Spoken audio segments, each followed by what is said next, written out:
as this Russian T-72B3 tank was claimed to be hit by artillery and a FPV drone, a small internal fire had started. As this Ukrainian drone operator was grabbing the popcorn, as the small fire would spread to the ammunition. As an FPV drone helped out, speeding up the process.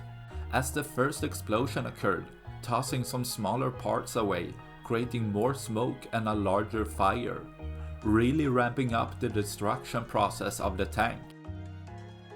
As the ammunition really starts to burn, fire is expelled from any possible outlet, turning another of Russia's tanks into scrap metal, letting the Ukrainian drone operator cleaning his finger, going on another search for new targets to destroy, leaving one less tank for tomorrow.